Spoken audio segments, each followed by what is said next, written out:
235 officiers de 9 pays, dont le Mali, viennent d'achever leur formation. Ils sont la 45e promotion de l'école militaire interarmes de Koulikoro, promotion baptisée Feu général d'armée Moussa Traoré, ancien président de la République de 1968 à 1991 et le chef suprême des armées, a placé cette cérémonie sous le signe de la rigueur et du don de soi, le temps fort avec Garibou Pérou. C'est parti pour la 3e édition du projet à la découverte de nos écrivains, un espace pour l'association Tombouctou Culture de faire connaître des écrivains locaux. L'édition de cette année considère l'écriture comme un moyen sûr de rapprocher les communautés. Il est 13h, ravi de vous retrouver. Bonjour à tous et bienvenue dans cette édition d'information. Partons dans la capitale du Méguétan pour nous intéresser à la cérémonie de sortie de la 45e promotion de l'école militaire interarmes de Koulikoro.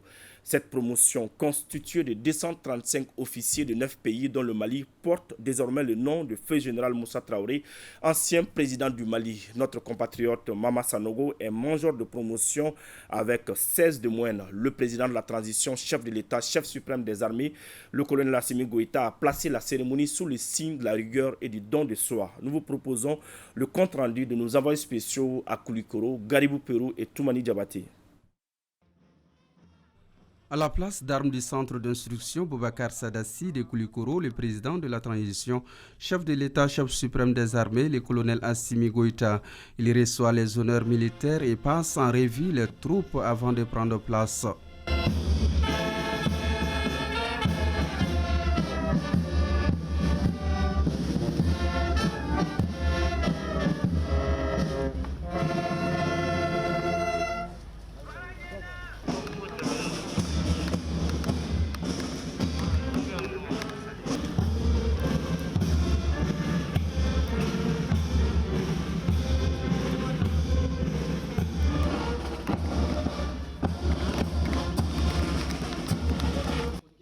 Ils sont 235 officiers à boucler la formation de 2 ans, parmi eux 51 personnels féminins.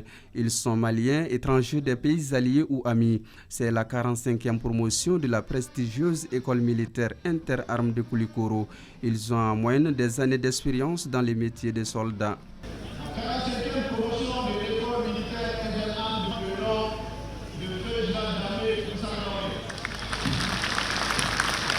Porter le nom de Feu général Moussa Traoré pèse lourd. C'est le vœu du président Assimi Goïta. Face au drapeau et au chef suprême des armées, il prête serment. Face au président de la transition, chef de l'État, chef suprême des armées, prêtez serment de servir la patrie avec honneur, de garantir l'intégrité du territoire national et de maintenir l'ordre à l'intérieur. À la suite de prestations de serment, les officiers lèvent la voix. C'est le chant de la promotion. Ils expriment leur amour inconditionnel à la patrie.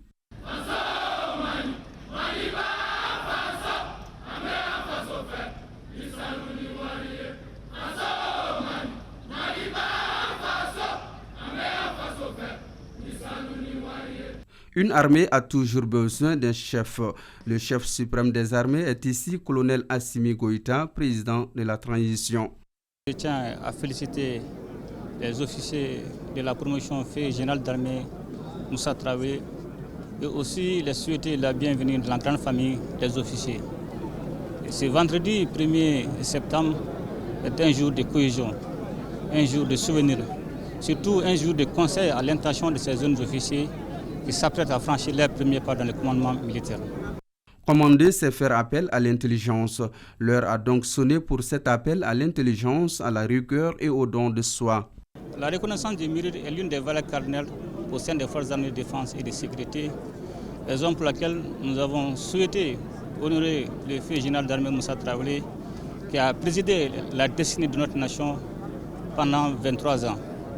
Et nous retenons du général d'armée Moussa Traoré, un général très valeureux, un général intègre, un général patriote, un général qui a consacré son temps à la construction et surtout au renforcement de notre outil de défense.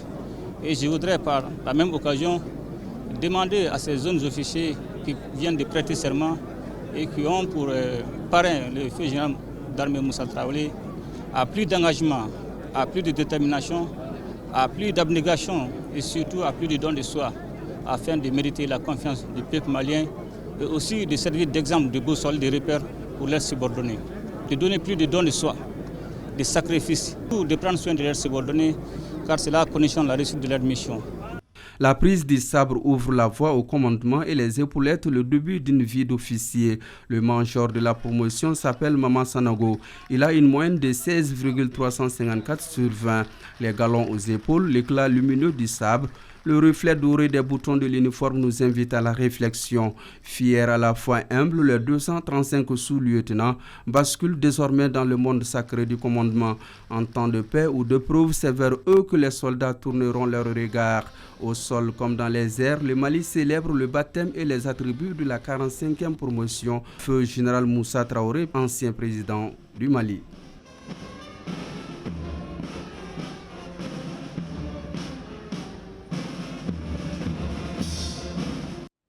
Restons à l'école militaire interarmes de Koulikoro. Il se nomme Mama Sanogo, c'est un Malien. Il est le major de cette 45e promotion de l'EMEA avec 16 de moyenne. Âgé de 33 ans, le sous-lieutenant Mama Sanogo compte servir la nation avec dignité et bravoure. On en sait plus avec Djemba Moussa Konati. Monsieur le Président de la Transition, chef de l'État, chef suprême des armées, mettez-vous!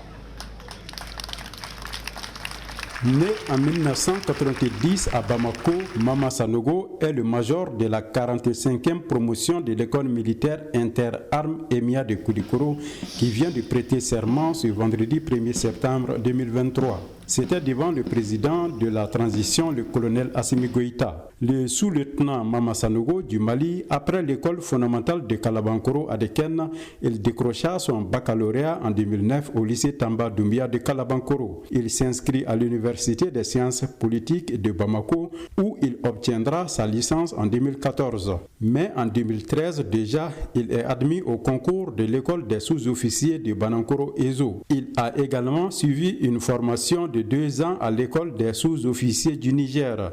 Admis au concours d'entrée de l'EMEA en 2021, Mama Sanogo s'est fait distinguer durant son séjour à cette école de référence sous-régionale comme un militaire endurant, discipliné, courageux et dévoué. Oui, moi c'est que c'est juste, comme le demande la vie militaire, d'abord il y a la discipline, l'endurance et puis chercher toujours à se perfectionner, que ce soit de façon intellectuelle, physique, à relever toujours les défis, être assidu et être correct dans tout ce que vous faites.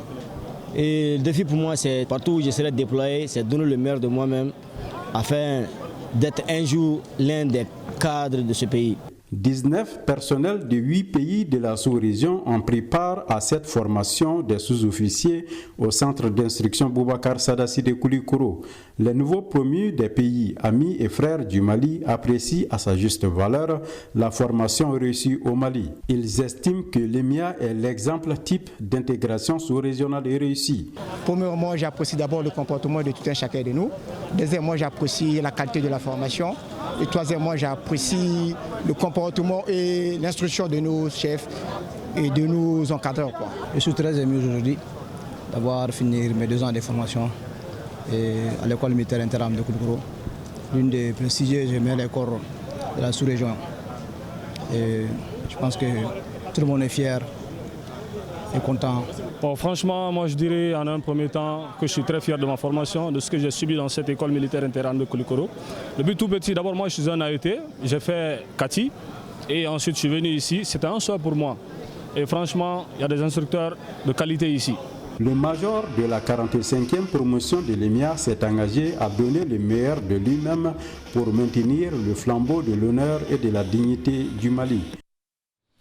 Sur un tout autre plan, à Kita, 2 nouvelles usines de dégrainage de coton seront bientôt installées dans la filiale ouest de la CMDT Kita.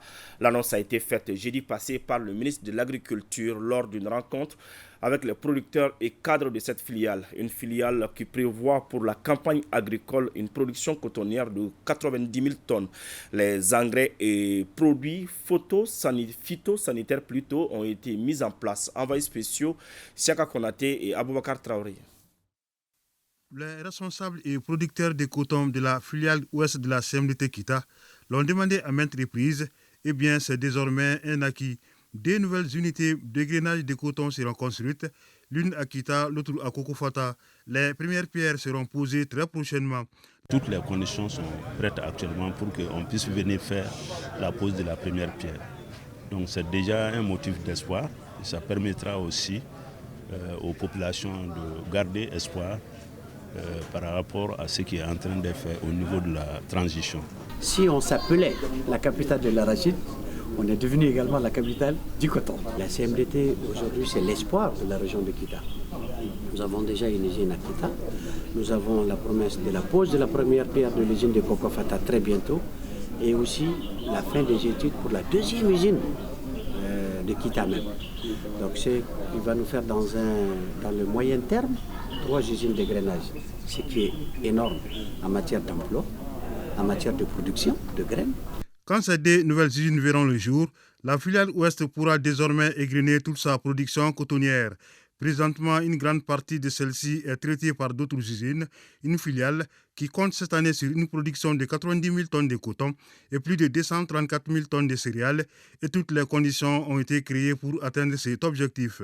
La campagne agricole se présente assez bonne au vu de la situation jusqu'à la date d'aujourd'hui. Il y a eu des semis, des ressemis, et c'est ce qui a donné comme résultat final de l'année atteinte des prévisions en coton. 90%. Mais pour les céréales, quand même, on a pu dépasser. La problématique de la subvention des engrais a été une fois de plus évoquée. Selon le ministre de l'Agriculture, tous les acteurs concernés se retrouveront pour mener la réflexion sur la question et proposer des solutions. Il en sera de même pour la mise en place de la coopérative des utilisateurs de machines agricoles, CUMA, proposée par l'APECAM pour moderniser l'agriculture. Après l'hivernage, on ne peut plus faire notre fonction parce que nous n'avons pas d'eau.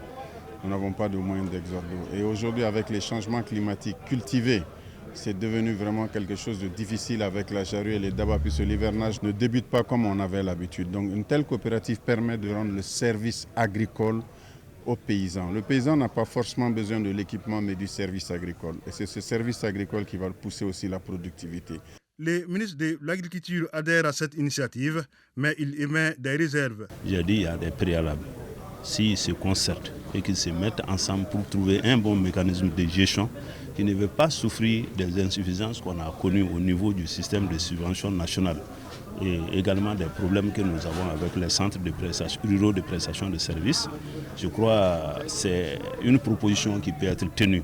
Mais au stade actuel, je me méfie de porter vraiment des idées qui ne sont pas totalement encadrées. La situation phytosanitaire est pour le moins calme, mais le ministre Dambélé appelle les responsables et producteurs de la filière Ouest à rester vigilants. Enfin, une minute de silence a été observée en la mémoire du maire de la commune urbaine de Kita, Sori Ibrahim Dabou, décédé la semaine dernière. Retour à Bamako, les journalistes de l'Association de la presse libre du Mali sont à l'école du Haut Conseil de lutte contre le sida. C'est à la faveur d'une session de renforcement des capacités sur les mesures préventives et les menaces du sida. Cette formation vise une large communication sur le sida en vue de sensibiliser la population sur le danger de la maladie. Des précisions avec Adama Traoré. Cette stratégie repose sur le concours des journalistes dans le processus de la sensibilisation et de la communication. Il s'agira dans un premier temps de vous doter d'outils permettant d'identifier et ou de mesurer la menace que constitue le virus, d'apprendre les moyens de prévention, de connaître aussi le processus de prise en charge jusqu'à l'élimination de la charge virale chez un patient séropositif. Pendant cette session de formation, une soixantaine de journalistes de l'Association de la presse libre du Mali se verra outillés sur les méthodes de prévention, la transmission de la maladie en passant par les traitements. Personne ne peut se faire une publicité en disant qu'il a le sida. Donc, c'est une réalité. Ne baissons pas les bras. Donc, et là, nous invitons l'ensemble des populations à ce que vraiment ils prennent vraiment des mesures pour que vraiment ils ne puissent pas être contaminés et essayer de contaminer leurs conjointes et contaminer leurs familles et leurs proches. Les autorités de la transition, à travers les ministères en charge de la communication, s'engagent en première ligne dans cette lutte des zéro-sida d'ici à 2030. Ensemble, nous contribuerons à la réduction du nombre de personnes en voie de menace surtout la jeunesse. Raison pour laquelle l'engagement des journalistes est sollicité en plus des acteurs afin de pouvoir relever les défis. L'association des journalistes de la presse libre du Mali, AJPLM, en collaboration avec ses points focaux, veut saisir cette opportunité pour accélérer le processus de sensibilisation afin de convaincre la population du danger de la maladie.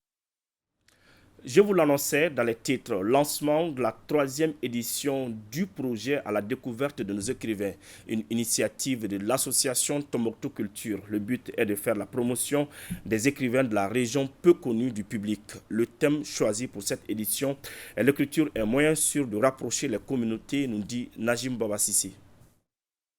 Avec cette 3e édition à la découverte de nos écrivains locaux, les membres de l'association Tombouctou Culture déploient des grands efforts en vue de contribuer à l'émergence des jeunes écrivains de la région de Tombouctou.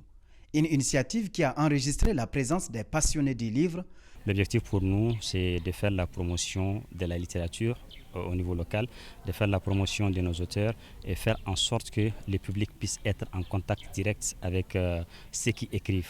Par exemple, on a des gens qui quittent Rarousse, qui quittent Diré et autres cercles de la région qui malheureusement n'ont pas forcément la même visibilité que ceux qui sont à Tombouctou. Pour nous, c'est une journée de rappel de ce que fut Tombouctou, une ville d'intellectuels. Et nous sommes très contents que vous, jeunes, que vous souhaitez reprendre le flambeau pour que Tombouctou revive de ses plus beaux jours. Un panel d'écrivains est convié à cette occasion autour du thème « L'écriture est un moyen sûr de rapprocher les communautés ». Un exercice dont l'issue est de stimuler le goût de la lecture et l'écriture chez les plus jeunes. Ces rencontres qui se tiennent simultanément à Tombouctou et à Goundam sont des heureuses occasions de démontrer au monde entier que notre région regorge de talents longtemps restés dans l'ombre par manque de moyens et de se faire connaître et montrer leur savoir-faire dans le domaine de l'écriture et de la culture. Cette 3e édition du projet à la découverte de nos écrivains locaux est sponsorisée par le groupe Nouveau Soleil avec des variés partenaires. Elle sera mise à profit pour lancer des livres, enregistrer des émissions télévisées et des rencontres récréatives entre les auteurs. Restons à l'intérieur du pays. Environ 10 millions de francs CFA, c'est le coût des kits remis par l'ONG Save the Children à 30 maîtres artisans formateurs de la région de Sikasso, des maîtres artisans qui doivent former une soixantaine d'enfants récupérés sur des sites d'orpaillage. L'activité s'inscrit dans le cadre du projet Travail par l'affaire des enfants de Save the Children, compte rendu Moustapha Doumbia, Suleiman Bamba.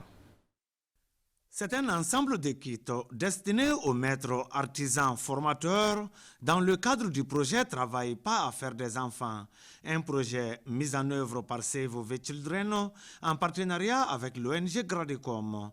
Les 30 maîtres artisans bénéficiaires sont chargés de former 60 enfants, dont 5 filles, retirés des sites d'orpaillage de 7 communes, dont 3 du cercle de Bougouni, 2 de Sikasso et 2 de Kadiolo. Nous voulons à travers cette activité également créer un effet domino.